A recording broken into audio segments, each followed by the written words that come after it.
The fly by Katherine Mansfield, RINE হবে এটা, Catherine Mansfield. আজকের ক্লাসে ক্যাথরিন ম্যানসফিল্ডের লেখা শর্ট স্টোরি দ্য ফ্লাই থেকে সমস্ত গুরুত্বপূর্ণ MCQ নিয়ে আলোচনা করব। ইংলিশে SLST 2025-এর প্রস্তুতির এই সিরিজে আমরা কভার করছি মক টেস্ট বা কোনো ক্লাসে প্র্যাকটিস সেট, যেখানে আজকের ক্লাসে 11-12 লেভেলের অন্তর্গত শর্ট স্টোরি সেকশনের ফ্লাই নিয়ে আমরা মক টেস্ট কভার করব। দ্য ফ্লাই হলো ক্যাথরিন ম্যানসফিল্ডের লেখা 1922 সালের একটা ছোট গল্প। তিনি 1922 সালের ফেব্রুয়ারিতে প্যারিসের মন্ট পার্নার্সে অবস্থিত ভিক্টোরিয়া প্যালেস হোটেলে গল্পটি লিখেছিলেন। এটি প্রথম প্রকাশিত হয়েছিল 1922 সালের 18 মার্চ দ্য নেশন অ্যান্ড অ্যাথেনিয়ামে। আর 1923 সালে দ্য ডভস নেস্ট অ্যান্ড আদার স্টোরিজেও এটা প্রকাশিত হয়েছিল। এই গল্পটা প্রথম বিশ্বযুদ্ধে একজন সৈনিকের মৃত্যুর সাথে সম্পর্কিত। 1915 সালের অক্টোবরে ম্যানসফিল্ডের ছোট ভাই লেসলি বিউচ্যাম বেলজিয়ামের ইপ্রেস স্যালিয়েন্টে ব্রিটিশ অভিযান বাহিনীর সাথে কাজ করার সময় গ্রেনেড প্রশিক্ষণ যে মহড়া হয়েছিল সেই মহড়ার সময় নিহত হন। তখন তার বয়স ছিল মাত্র 21 বছর। এই গল্পের সৈনিকের মতো সৈনিকদের তালিকাভুক্ত হওয়ার আগেই কিন্তু লেসলি তার বাবার ফার্মে কাজ করতেন। লেসলি এবং ম্যানসফিল্ডের বাবা হ্যারল্ড বিউচ্যাম একটি আমদানিকারক কোম্পানির মালিক ছিলেন, যেখানে লেসলি সৈন্য হয়ে ওঠার আগে বাবার সাথেই সেই কোম্পানিতেই বা সেই ফার্মেই কাজ করতেন। তো এই গল্পে ক্যাথরিন ম্যানসফিল্ডের নিজের ব্যক্তিগত জীবনেরও আমরা ছায়া পাচ্ছি। এই গল্পের যে ক্যারেক্টার মিস্টার রুডিফিল্ড একজন বৃদ্ধ এবং বেশ দুর্বল ভদ্রলোক, তার বন্ধুর সাথে কথা বলছেন, যাকে এই গল্পে কেবল বস বলা হয়েছিল। এই বস একজন ধনী ব্যক্তি, যিনি উডিফিল্ডের চেয়ে 5 বছরের বড় হওয়া সত্ত্বেও এখনও শক্তিশালী। বস তার সেই অফিসটি, যেটাকে তিনি পুনর্নির্মাণ করেছেন, তাকে দেখাতে উপভোগ করেন। কাকে? উডিফিল্ডকে। মানে উডিফিল্ডকে দেখিয়ে উপভোগ করেন এবং এর নতুন যে আসবাবপত্রগুলো সেই অফিসের, সেই বৈদ্যুতিক গরম করার পাত্র, সেই সমস্ত কিছুর দিকে উডিফিল্ডকে ইঙ্গিত করেন। একটি বয়স্ক যুবকের ছবি রয়েছে, মানে ওই ফটো ফ্রেমটি, কিন্তু বস সেটাকে উল্লেখ করছে না, এড়িয়ে যাচ্ছে। উডিফিল্ড বসকে কিছু বলতে চায়, কিন্তু সে বলতে পারে না। তারপরে যখন বস তাকে সুস্বাদু হুইস্কি দেন, তখন তিনি সেটা পান করার পরে তার স্মৃতি আবার জেগে ওঠে এবং উডিফিল্ড বেলজিয়ামে তার ছেলের যুদ্ধ সমাধিতে তার 2 মেয়ের সাম্প্রতিক পরিদর্শনের কথা বলেন, যেখানে তিনি বলেন যে তারা বসের ছেলের কবরও দেখেছে। সেখান থেকে আমরা রিডার্সরা জানতে পারি যে বসের ছেলে 6 বছর আগে প্রথম বিশ্বযুদ্ধে মারা গিয়েছিল। এই ক্ষতিটি এমন একটা ক্ষতি যেটা বসকে খুব প্রভাবিত করেছিল, মানে ব্যাপকভাবে। উডিফিল্ড চলে যাওয়ার পরে বস তার টেবিলে বসে কেরানিকে জানালেন যে তিনি বিরক্ত হতে চান না, কাউকে যেন না ভেতরে পাঠায়। হঠাৎ তার মৃত ছেলের কথা শুনে তিনি অত্যন্ত বিচলিত হলেন, কাঁদতে চান, কিন্তু অবাক হন যে তিনি তা করতে পারছেন না। তিনি তার ছেলের ছবির দিকে তাকান, মনে করেন যে এই ছবিটার ছেলের সাথে কোনো মিল নেই, কারণ ছবিতে ছেলেকে কঠোর দেখাচ্ছে। অন্যদিকে বস মনে করেন যে তার ছেলে এতটা কঠোর নয়, সে উজ্জ্বল, বন্ধুত্বপূর্ণ।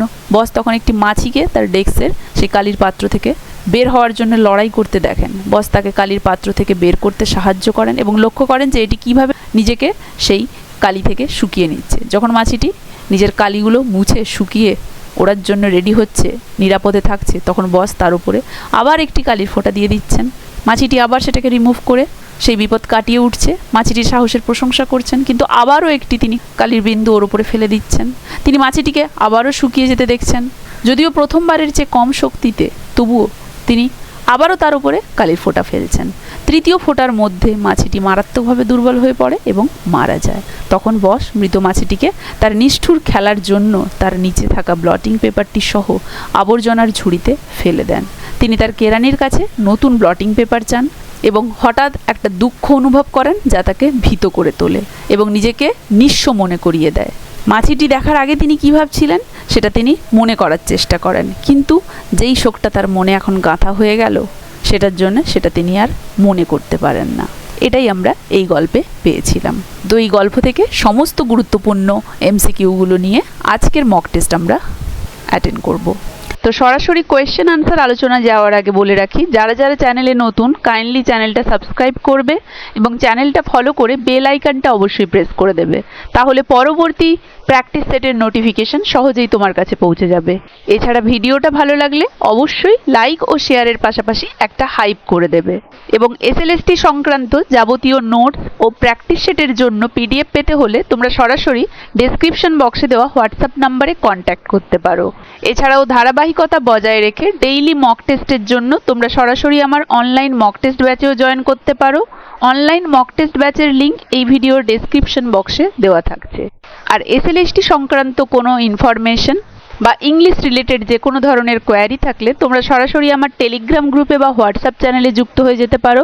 টেলিগ্রাম গ্রুপের লিঙ্ক এবং হোয়াটসঅ্যাপ চ্যানেলের লিঙ্ক এই ভিডিওর ডেসক্রিপশন বক্সে উল্লেখ করা থাকছে। তো দেখো সরাসরি আজকের মক টেস্টে ফিরে আসি। আজকের মক টেস্টের প্রথম question, what does the fly most prominently symbolise in the story? Options A, B, C, D। কোনটা হবে রাইট অ্যান্সার?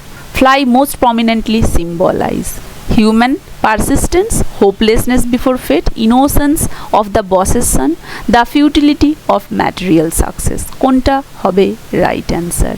দেখো the fly's repeated struggle against the ink, এটা কি দেখিয়েছিল? Mankind's helplessness in the face of an indifferent overpowering force like ফেট, তাই তো? তাহলে সেদিক থেকে অপশন বি হয়ে যাবে right answer. Next question, how does the boss ultimately purge his grief? A, B, C, D। কোনটা হবে right answer?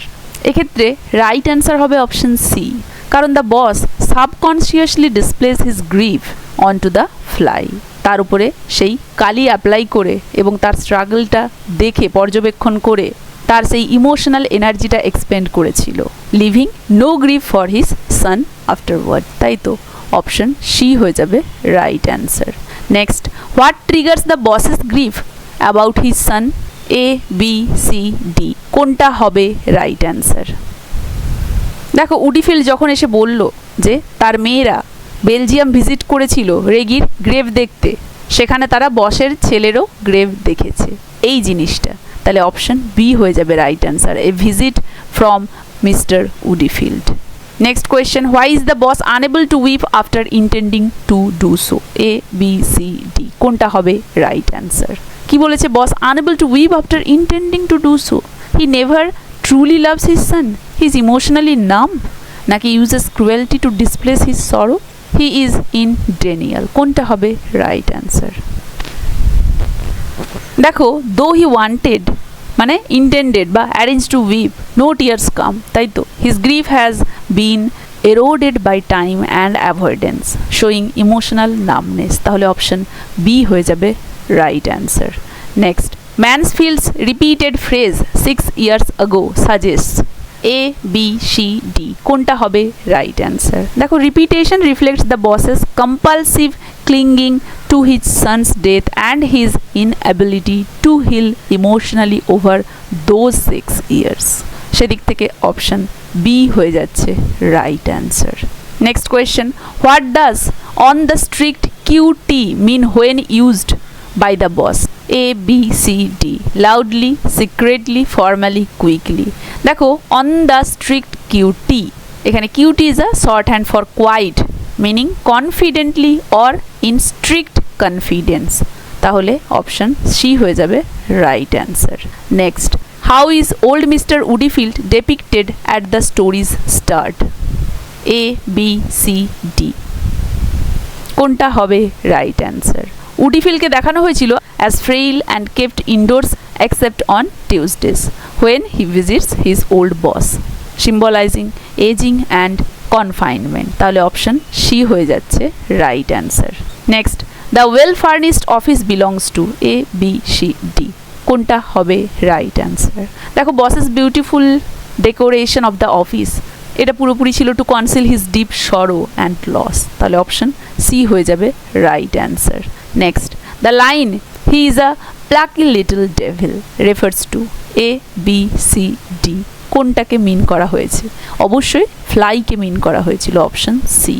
Next, the biblical Shakespearean reference as flies to wanton boys implies A, B, C, D। কোনটা হবে right answer? দেখো এই লাইনটা evokes King Lear suggesting humans are play things of larger indifferent powers highlighting fate's randomness, তাই তো option C হয়ে যাবে right answer. Next, what figure of speech is used when Mister Woodifield is compared to a baby peering out of its pram? Metaphor, simile, personification, synecdoche, কোনটা হবে right answer? দেখো comparison বুঝিয়েছে like বা as দিয়ে, option B হয়ে যাবে right answer. Next, identify the literary device in legs like twisted treacle. Metaphor, alliteration, simile, irony, কোনটা হবে রাইট অ্যান্সার? দেখো টেবিলের ওই যে legs are described using like, option C. Next, we cling to our past pleasures as the tree clings to its last leaves. Example of hyperbole, simile, metonymy, onomatopoeia, কোনটা হবে right answer? দেখো direct comparison হচ্ছে, as simile. Next, what mood shift occurs when Woodfield mentions the grave? A, B, C, D, কোনটা হবে right answer? Mood shift হয়েছিল, তাহলে এক্ষেত্রে দেখতে পাবো টোনটা from light even humorous hospitality থেকে টু সাডেন ইমোশনাল রিঅ্যাওয়েকেনিং হয়েছিল, তাই তো অপশন এ হয়ে যাবে right answer. Next, what does the fly primarily symbolize in its struggle? A, B, C, D, কোনটা হবে right answer? Right answer will be option B, কারণ ফ্লাইয়ের এই স্ট্রাগলটা against ink mirrors human struggle against fate or death, so option B হয়ে যাবে right answer. Futile human resistance, option B. Next, the repetition of the boss instead of a proper name is an example of synecdoche, allegory, repetition as allegory, personification. দেখো repeated use of the common noun underscores the character's symbolic role, সেদিক থেকে repetition as allegory, option C. Next, the line look sharp repeated in different contexts serve as A, B, C, D, কোনটা হবে right answer? দেখো initially it's a comment to others, later it's an internal counter to his own forgotten grief, তাই তো তাহলে option C হয়ে যাবে right answer. Next, when the boss rolls in his chair or flips the paper these verbs convey? A, B, C, D, কোনটা হবে right answer? দেখো vivid verbs একটা sense of arrogance and control create করে, masking repression, তাহলে option A হয়ে যাবে right answer, emotional detachment. Next, the description of sausages glowing so softly is A, B, C, D, কোনটা হবে right answer? এটা হবে option C এর উদাহরণ, কারণ রিডাররা যেন can almost smell and C the cooked food, making the office feel sensually inviting, option C. Next, what narrative perspective is used in the story? A, B, C, D, first person, third person omniscient, stream of consciousness, second person. Narrative technique, right answer will be option B, কারণ এখানে narrator knows internal states of characters offering external objectivity, সে যেন সব কিছু জানে সমস্ত ক্যারেক্টারদের, তাই তো। আর থার্ড পার্সন omniscientই আমরা সেটা দেখেছি, সেখানে ন্যারেটার সমস্ত ক্যারেক্টারের ইন্টারনাল স্টেট যেন সে জানে, অপশন বি হয়ে যাবে right answer. Next question, the underlying historical context world war one grief represents? A, B, C, D, কোনটা হবে রাইট অ্যান্সার? দেখো death of son in action and the grave in Belgium point to war grief, তাই তো তাহলে option C হয়ে যাবে right answer, collective trauma. Next, what literary device is at play when the boss admires the fly's courage before killing it? কোনটা হবে right answer? A, B, C, D. দেখো the boss praises the fly for its resilience, তিনি cruelly কিন্তু সেটাকে প্রতিহত করার চেষ্টা করছেন, মানে একদম আয়রনিক স্টেট, অপশন এ হবে right answer. Next, the story style is best described as? A, B, C, D, কোনটা হবে রাইট অ্যান্সার? স্টাইলের উপরে কোয়েশ্চেন, দেখো এক্ষেত্রে হয়ে যাবে রাইট অ্যান্সার অপশন বি, কারণ it uses plain direct prose to foreground everyday setting and emotions. Next question. The parallel between the fly and the boss symbolizes A, B, C, D. কোনটা হবে right answer? দেখো, both are broken, controlled and ultimately destroyed by greater forces. তাহলে option C হয়ে যাবে right answer, shared human vulnerability. Next, the story's climax occurs when A, B, C, D. কোনটা হবে right answer? দেখো, এক্ষেত্রে right answer হয়ে যাবে option B, কারণ this moment reveals both cruelty and emotional state. Third time যখন ইংটা put করেছিল একদম চরম উত্তেজনা ছিল, ক্লাইম্যাক্স কি হয় তারপরে সেটাই সবাই মুখিয়েছিল দেখার জন্য। Next, performance of masculinity in the story refer to A, B, C, D. কোনটা হবে right answer?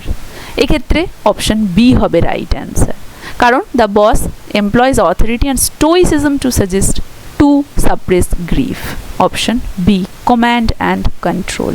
Next question, the phrase a stone goes over and under the scythe is an example of metaphor, simile, allusion, personification.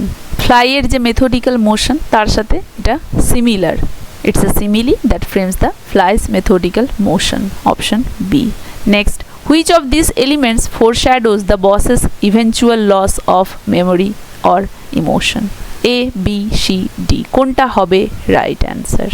দেখো, Woodifield's failing memory reflects the boss's collapse later, so option B হয়ে যাবে right answer, Woodifield's confusion. Next question, the story's tone in its final sentence when the boss forgets is most closely hopeful, stoical, defeated and empty, triumphant. A, B, C, D. কোনটা হবে right answer? দেখো, the boss's emotional numbness and blankness are rendered as disturbing and hollow, তাই তো? তো সেদিক থেকে option C হয়ে যাবে right answer. And the last question, the overreaching theme of the story is A, B, C, D. কোনটা হবে right answer?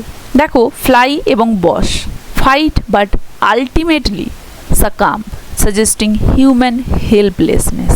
তো সেদিক থেকে অপশন সি হয়ে যাবে রাইট অ্যান্সার। বোঝা গেছে? তো আশা করি সমস্ত কোশ্চেনগুলো সবাই বুঝতে পেরেছো। এই ক্লাসটা তাহলে এখানেই শেষ হচ্ছে, দেখা হচ্ছে পরবর্তী ক্লাসে।